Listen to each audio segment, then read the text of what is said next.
I have definitely had moments where I wish I had known this sooner. Things would have been different, or I can't believe I did that when I was that old. I should have been doing this. Why was I going to English class in 3rd grade? I should have bought a house. The market was on fire at that time. But, you know, you do the best that you can with what you know in at that the time. Yes. Yeah. For sure. Please just hold your breath. Every door looks better when you keep it closed. Keep your head down and don't watch your step. No point in even trying now, just let it go. Maybe they will write the same for me. Maybe this was really just a dream. Don't wanna take that risk and try to see. A 9 to 5 will bring security, I'm sure, but I can guarantee you that's no way to live. Way to live. Promise that's no way to live. Way to live. Hi, friends. Welcome back to another episode of Prodigal Peas in a Pod. I am Denise Acosta. And I'm Brooke Ackerman. Yay! And we're just so glad you're back. We are having so much fun with all these things we've been talking about lately. And so, while we just wrapped up our last episode on confidence, not necessarily in sunshine and rain, but in God. Definitely check that episode out if you have no idea what I'm talking about. So today we're going to talk about comparison being the thief of joy. Yay. And we were just talking a little bit before we hit record about where that even came from.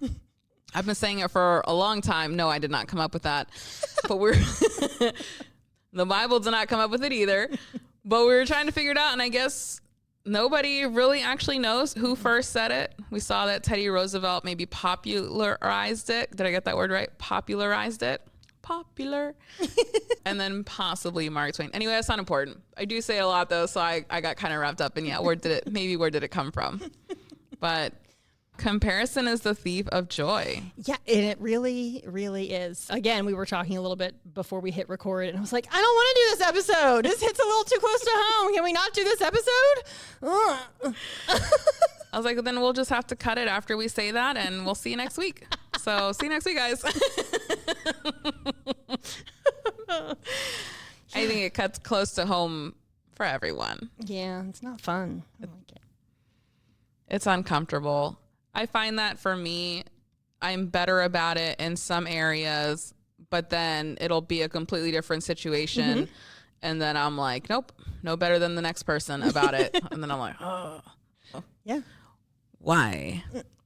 Why do they get something, or why do they not get something, or just whatever that comparison ends up being? It is situational. It depends on the person. It's really interesting because if this person has whatever the thing is that whatever it is that I think I want, I'm fine with it. But if this person has it, then I'm not fine with it. Or it's just, I don't like it. Yeah. And I don't think that we all have the same discomfort with it as a blank statement. Mm-hmm. It very much depends on the situation. Yeah. If somebody else is achieving all these wonderful things, I'm like, that's awesome. That's amazing. I think that's so great. And I'm genuinely happy for you. Mm-hmm. And then when my life gets completely uprooted and flipped, then that's a little different. Now I'm like, oh my gosh, I was doing all these things and now I'm this, and now I'm like regressed. And then that person, I've seen them do a bunch of stuff and they're still having a great life and still making achievements. And so then there it starts again. So I think it just depends on, for me, it's situational. And isn't it interesting how what you just said, they're doing this thing that is quote unquote wrong and they're still getting this, it's punishment and consequence kind of related. And that's not how it works. No, it's not. But in that moment. Oh, absolutely. Right? No, I'm saying I totally relate because I've had those same thoughts. This person isn't a nice person, so why are they getting this good thing? Oh, that's a whole theological discussion for another time. Yeah. But yeah, there's an ugly side in there that I'm not proud of that comes out every once in a while. No, I don't want to be like that. Right. And one thing that I think about is, and I've said it more in the context of forgiveness or just being angry, is that all the time that we spend festering up with those emotions, whether it's anxiety or envy or disappointment, discouragement, distractions, whatever it is now taking up that much space in you that doesn't allow for joy to be in there. We've now limited the capacity that we can experience those good fruits. And so being mindful of that when we're doing it is going to help us reframe and recheck ourselves on why it's not a good thing, because it does hurt us more. Like, we want to hold on to it because we feel like we deserve this, and we're righteous in feeling this anger or whatever it is that we're feeling, and it's justified. And y'all, let's throw that out the window, because no, we're wrong. We're wrong. We're wrong. That's not how that works. So if we're talking about comparison, what are we comparing ourselves? A lot of the examples that we just gave is comparing ourselves to other people, to their stories, to their achievements. Maybe they have 4 pit bulls and you only have 1. And that makes you sad because you love pit bulls and you want more. And why can't I have more? I get it. I only have 1. Do you want 4? Oh my gosh, they're so cute. They are cute. I love but them. 4's a lot. I know. I don't have room for it. There's no way that would work out. But in my heart, I want to be attacked by 20 pit bull puppies just coming at me and just wanting all the kisses, and they're all nom-nomming on my arm. But now I digress. Okay. So should we be comparing anything at all? We can. Let's not do it against other people. More effective is going to be comparing it to God's calling. So you're reframing what you're comparing. If I'm looking at when I started with God called me into this new thing to where I am now, there's definitely a ton of growth. Now, do we focus on that, or are we focusing on, well, oh my gosh, I still have all of this left to do? And so comparing in your own calling is far more effective, number one, than comparing it to other people. Pay attention. Keep it more God-centered and not, why do they have this and I don't? We all have our own stories and reasons for why things happen the way they do, and God's got their journey figured out for them too. And so comparing it to God's calling, I think, is definitely the better route to take. But it feels healthier and it's more encouraging. And I think that's because I can see that growth in certain areas. And then I can also see where I still need to do some work. And it's not in a negative light. It's just, all right, cool, so this is what we're doing. But comparing that to something with purpose, because God's calling is a purpose, is definitely better. Well, I think we also need to be careful when we are looking at ourselves, because we can be a little hard on ourselves too when it's comparison to others. So are we comparing our difficult time, our hard day, to their filtered version on social media, their Photoshop version?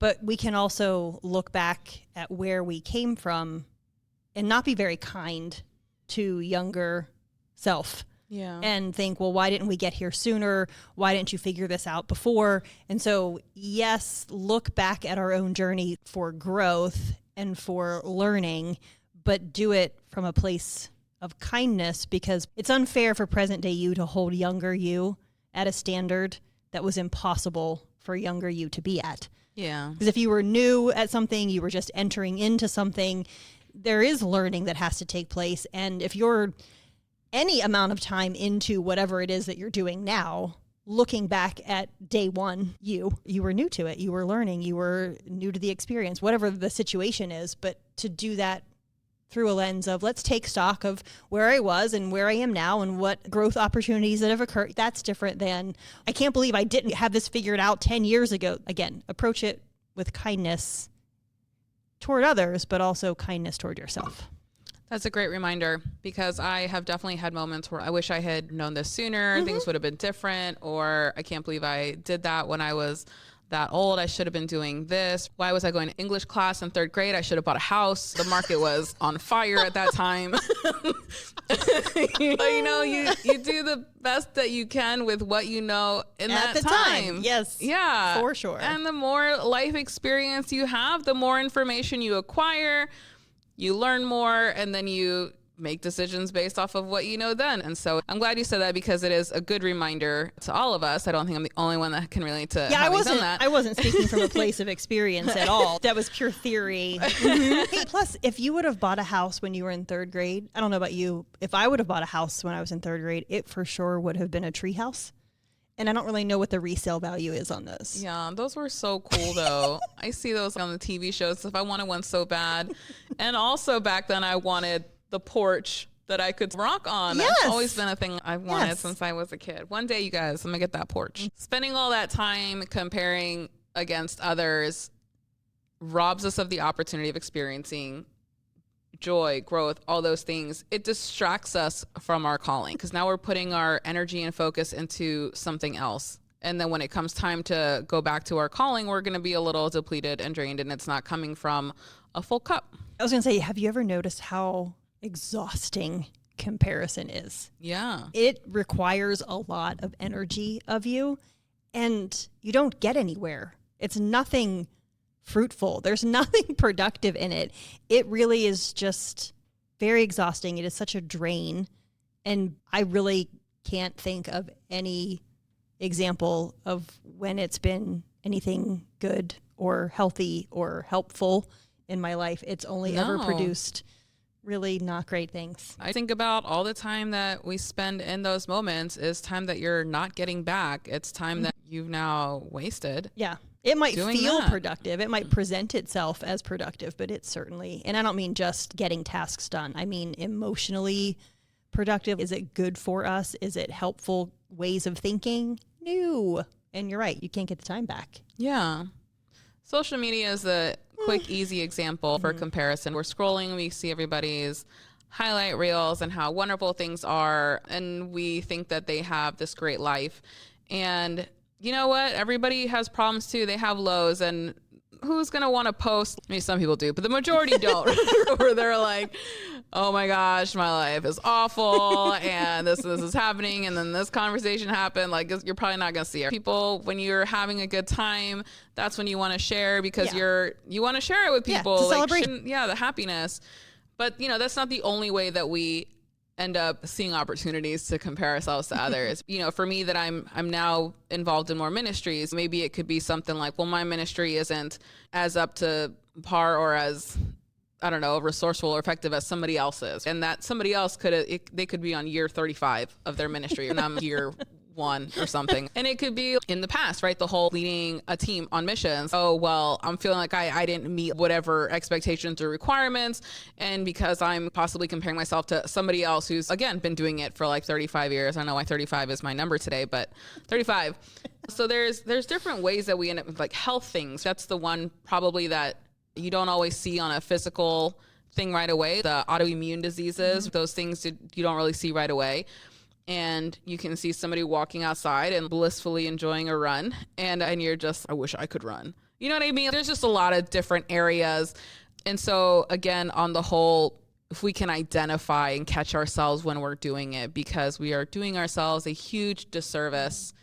And it's another example of why having a connection with God and knowing what it is that he has for you is so important. One of the questions that Mike Haynes, hi Mike, and I were often asked when we did student ministry together was, how many students are in your student ministry? And some people asked it just purely out of curiosity, and some people asked it as a measure of success. And he and I talked about it early on in our coworker relationship that, well, yes, if we don't have students, then we don't have, then what is our purpose? We're not really doing the job that we were hired to do. But having high numbers was not our main focus. Knowing our students, being able to connect with them, to have conversations with them about the things that were going on in their lives, those were the things that were priority to us. And so we didn't pay attention to how many students do we have. And for other people, I'm not saying that that's wrong. If that's your goal, that's great. But it really comes down to Mike and I intentionally tuned in, asked God, what is it that you have for us here? And that's the direction God moved us toward. And so that was our priority. Somebody else's priority might be, you know what, this ministry is really small and we want to grow it in our church. And so numbers are the thing that God is pointing you to. And that's the thing about comparison, is that we don't know what that other person's story is. And unless we ask them, we're not going to know. And so we're comparing our story to their story when we don't know at all what it is that God has said to them. And one of the times that I was talking to God about something in my life that I was not happy about. I wanted him to change things. I wanted him to do something differently. And I was comparing my life to somebody else's life. And I will never forget it because it was quite convicting and it had a very good effect on me. I didn't like it at the time, but it changed my perspective about things. In my conversation with God, the whole, why do they get X, Y, Z and why don't I? And he said, do you want their whole story? If you want that part of their story, you have to have their whole story. Do you want their whole story, or do you want the story that I'm writing for you? I very quickly said, you're right, God. I don't want their story. And they didn't have a bad story, but it was their story. He's so good at that. He really is. Yeah, so that one, anytime I find myself slipping back into comparison about anything, because just very recently I started comparing, like, are we doing whatever success looks like for a podcast? Are we doing it? And I was like, wait, is that even what God has for me? Is that even what he has asked us to look at or be aware of or focus on? No. Do you want their whole story, or do you want the story I'm writing for you? So it's very helpful to go back to those things that God has pointed out in the past. I love that you said success, because I was just about to talk about it. And so there's our brain cell that we share. Man, what does that mean to be successful? Seriously. Are we basing that off worldly standards, which is probably what we've been used to growing up? For sure, I did too. You go to school, then you go to college and you get a good job, you buy a house and you get married, and well, not in this economy, but but that's more or less the timeline. And success is measured by that you do own your own home, or you live by yourself, or you graduate. And that's actually not what the Bible talks about when it comes to success. Did we do what God asked us to do? God's timing, not our timing. Oh my gosh, I'm going to be almost 40 and I haven't bought a house. So, but I know some people freak out about that kind of stuff. And because that's the society that we live in, those are the cultural pressures that we have. God's not going to be like, how come you didn't have a house at 40, Denise? Like, that's not something he's going to ever say to us. He's going to be like, hey, I asked you to do this. And then we're going to talk about, did I execute? And am I aligned with him and those kinds of things? That's what matters. That's what matters. Redefining what success means. In the last episode, we had talked about identifying fears as it was relating to confidence. So here, maybe not necessarily identifying the fears and why we're comparing, but I think it ends up being more insecurities and self-doubt. And if we can identify those, then we can address that with God, work towards it, and hopefully we won't do it as much anymore comparing to others, because we'll have worked through that with God. We have a better understanding or confidence in our identity then for things that truly matter, and not just the small things that we are paying attention to. Okay, guys. So there's a section in the notes that I've been calling for a long time, Coaching Corner. And so now you guys know that exists when we do these episodes. And so we have reached that point in today's episode. I get really excited about it. So let's hear from Brooke on some things regarding that. Yay. Okay, so one of the ways to tune in is to, I'm a big fan of asking yourself questions. So what is it that you are aware of? Can you tell, is your focus only going toward what is going on in the lives of others, or are you paying attention to what God's doing in and through you? If a lot of your energy is focused on what everybody else is doing, what everybody else has, then falling into the comparison of they have this and I don't have that, that's a good place to start. And so then ask the questions like, what is going on for me? What is God doing in and through me? Because what ends up happening is we end up basing our joy and our contentment on someone else's life. And if you just pause for a moment and think about that, that doesn't make sense. Your joy and contentment cannot be based on someone else's life. And if you're noticing that, that's a good indicator that you're doing way more comparison than you probably intend to or want to. And so, again, do you want their whole story, Because if you want part of it, you got to take their whole story, or do you want the story that God's writing for you? And often, if we're falling into a lot of comparison, it's usually connected to competition, because we feel like what somebody else has is better or worse than what we have. And then we start competing in a way that it's not going to bring about anything good for you. It's probably, if it's somebody that you're closely connected to, it's going to do some damage to the friendship or the relationship that you have.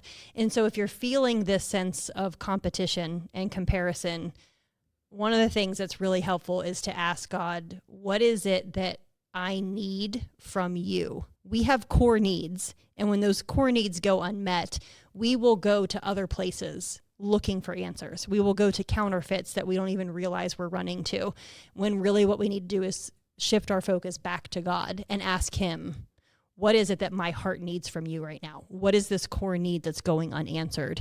And wait for him to give you the answer, because anything other than his answer is going to be so less than. Another answer might feel good in the moment, but if you zoom out and look bigger picture at what you're running to and what you're looking to fulfill you, it's a counterfeit. It's going to be less than. It is not going to actually satisfy. It's going to be very, very temporary. And often it can land us in some situations that we do not want to be in.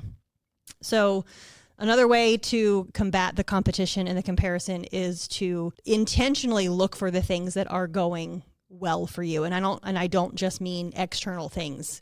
Again, ask God, what is it that you're doing? And if you're somebody who journals, which we know from past episodes, I highly recommend. It's been really helpful for me. Write those things down. If you don't journal, write them on a sticky note and put them someplace where you're going to see them, on the bathroom mirror, on your computer monitor.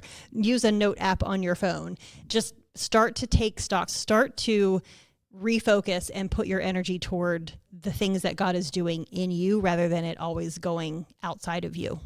Because if it's always outside and it's always somebody else, it's exhausting. It's not going to produce anything good, and it could actually be damaging to the relationship. I agree. One of the things I was thinking of when you were talking was another one of my key phrases that I say, the grass. Well, I didn't come up with it, right? But you guys get the point. The grass is not greener on the other side. The grass is green where you water it. You were talking about some core needs, and we all have them. Can you share some examples of what those core needs are? And especially in the vein of comparison, we all need to feel seen. And that one of the easy counterfeits we've said before is to go to social media. And it might not even be that you're comparing yourself to somebody else, but you're checking a lot to see how many likes you got, how many people reposted, or just what attention are you getting for something that you have put out on social media. And there's nothing wrong with posting on social media. Social media is a tool to achieve something, but if you're going there for validation and you're going there to make sure that you are seen by other people, it might feel good in the moment, but it's not going to actually satisfy you. And what we really need then is to ask God, show me what you say is true about me, because knowing that you are seen by your Heavenly Father is going to fill that empty space in you like nothing else can. And you'll find that if that's actually where you're going for that, if He is the source of that for you, it really won't matter as much to you anymore what other people are doing, how many likes you've gotten on social media. So that's one of the examples that came to mind, because especially since we're talking about comparison. I feel like you notice those things with time. You can see how you've changed or reframed whatever you're doing, comparing yourself to people on social media versus you're finally rooted and centered more in Christ. And so now your validation really is coming from God, and it shifts. And you'll be able to see that in yourself too. And I think that's fun. I mean, I don't know what other words to use for it, but it's powerful when you are so rooted in who you are and that validation comes from God. It's less likely that you're going to be shaken. It's on a firm foundation. And so when somebody does say something about you, it just doesn't even land anymore. You're just, oh, okay, Then there's the whole, it usually says a lot more about that person and what they're going through than it has to do with you at all. And so I think that's great. Another thing just came to my mind is, I was saying before how, when I was talking about looking at our podcast, are we doing whatever it is that makes it quote unquote successful? Or there are a gazillion podcasts out there. There are lots of digital creators out there. There are lots of coaches and counselors out there. And so when we start moving into comparison about those kinds of things, it's also helpful to ask God, how have you designed me to do what you've designed me to do? What is it that you have specifically for me as a coach? What do you have specifically for me as a digital creator? What do you have for this podcast? Because yes, there are other people out there doing the things that you are also doing, but there's nobody else doing it the way that God is asking you to do it. And so that's another really helpful way to pull back from comparison and ask God, what is it that you have for me in this role, in this endeavor? And comparison just melts away because there's only one you, and you're the only one that can do it the way that God has asked you to do it. No one is youer than you. I've been waiting to say that for the last 45 seconds. Way to go. Yay. Nailed it. Yes, I love that. That's really good information. Thanks for sharing. Why, thank you. So we've mentioned a few times, and not just today, but in past episodes, about reframing, looking at things a little bit differently. So we have this habit here that we are comparing ourselves to other people. If we're scrolling on social media, it's an easy example. It's the low-hanging fruit I'm going to go for. And you see they're achieving things. Maybe they started something brand new and they're flourishing so fast, when typically you don't see those levels of success. And I put that in quotes for those who aren't watching. You don't typically see it that fast. It usually takes a lot longer. So we have this habit that we're doing that.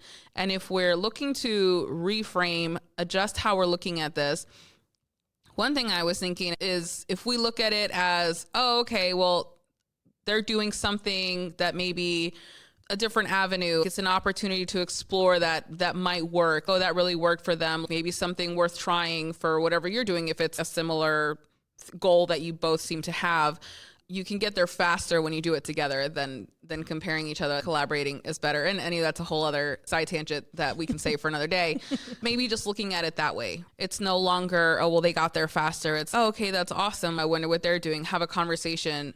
Look for the opportunities that you have to glorify God through it, really. Maybe it's not the way that you're looking at it initially, but ultimately that's what's going to happen. We're not competing against each other in a negative way. We're growing together and we're reshifting our focus. We're taking away that negative energy, emotions that we're feeling and that's growing, or even if it's not growing, that's just hanging out there. Maybe you're just, I'm only giving 10% for this envy and I'm going to allot it to 10%. We're not going to let it grow. It doesn't really happen like that. But anyway, let's say that you think you've got it under control. It's still space taking up that is stealing your own joy. So stop stealing your own joy by looking sideways. I feel like that needs to be a t-shirt. I think so. Because we do it to ourselves. You guys, we are choosing this behavior. Yes. We are choosing to engage in that, to look at it that way, and then experiencing it like that. If your body keeps experiencing it like that, it's going to become a much harder habit to let go of. For sure. It's going to get in the way of a lot of things. Don't do it, you guys. Chase after those sunshine and rainbows. So while I initially did not want to do this episode, I do feel like there were some good moments for me personally. I really do think that's interesting about our podcast, is while we're the ones talking about it, every time there's something that I'm like, oh God, you're telling me to say it, but you're saying that for me. Okay, I see what you're doing there. Thanks for letting me be the one to say it out loud to other people, but that's really, you're saying it to me. And I had several of those moments on today's podcast. So hopefully there was something in it that was also beneficial for those of you that are watching or listening. And so again, to sum up, if you find yourself moving in the direction of comparison, pause, take stock of what's fueling that. What is the need? What are you actually looking for? Ask God for his viewpoint. How has he wired you to do only what you can do, what you can bring to the world, because there's only one you. And no one is youer than you. I can't not say it every time you say it. I'd say it was almost a little creepy, though, the way that you whispered it in the microphone. I didn't want to say it too loud if you're still talking. I didn't want to interrupt. So I whispered it. Great. Wasn't at all distracting. Let's not look sideways, Brooke. I wouldn't if there wasn't somebody creepily whispering into the microphone next to me. Anyway, hopefully something in our podcast was helpful for you too in the subject of pulling back from comparison and looking instead at what God is doing in and through you. And thanks for hanging out with us, and we'll see you next week. Okay, bye.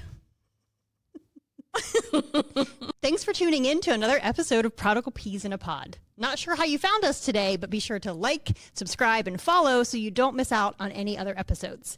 And you can find us on most podcast platforms like Spotify, Apple Podcasts, YouTube, and Amazon Music. If anything we said today resonated or got you thinking deeper, share it with a friend, leave a comment, or shoot us an email over at prodigalpeas@gmail.com. If you didn't know, this podcast is a merge of both of our brands. I am Misfit of Creation, a soul food ministry. You can find me on Instagram, on Facebook, and on YouTube. I also have an Etsy shop where you can find downloadable tools that will help you grow in your walk with God.